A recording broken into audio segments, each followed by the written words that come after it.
Okay, we've needled our thread, we've tied a knot, called a quilter's knot, and now it's time to sew.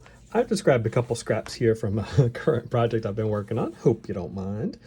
And if we were piecing this together to make a patchwork, then what I would do now is to create a seam using the most fundamental of stitches, the running stitch.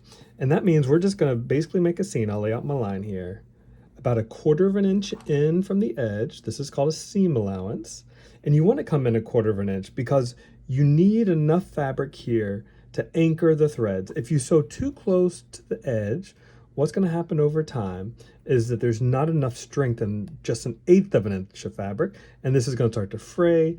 Then your thread will come loose and your seam will come undone. So come in about 1/4 of an inch. That'll be a centimeter-ish, a skinny centimeter if you're coming from a metric using place. And then to begin with your running stitch, you're going to come down 1/4 of an inch and in 1/4 of an inch and put your needle, bring it in and bring it out. Congratulations, you've just made one stitch. Now, it would take forever if you just do one stitch at a time. So what a lot of folks like to do is to just rack up a bunch of stitches on one needle before pulling it through. See how I did that? Okay. And you'll see that goes a lot faster. Now, one thing to keep in mind as you're doing this, if you have a really long running seam, and by long I mean, let's say more than 12 inches, one thing you'll want to do every 2 or 3 inches or so is do a little baby backstitch. And what that does is if the thread ever snaps in the middle, let's say it's a quilt that's going to get a lot of use. It's going to be, on a bed, kids are going to be jumping on it, roughhousing, or I don't know, your knee is just going to like lean down on it one day. That can pop a seam if it's a quilt that gets a lot of use. So to secure this seam, make it a little stronger, quilters have traditionally done a backstitch every couple of inches. And to do that, you see where this thread's come out? We're just going to go back, hence the name. You can go back to full length if you like, or you can go back just a little bit. The smaller the stitch, the more secure. So I tend not to go full length back. And then you proceed with your, ow, ah!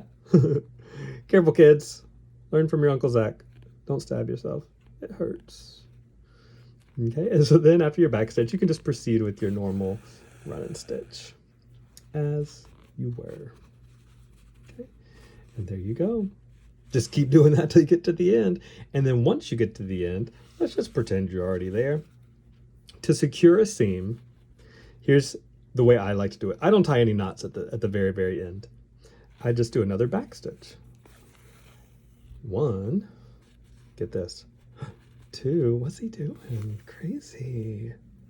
Wow, let's just do one more. How's that sound?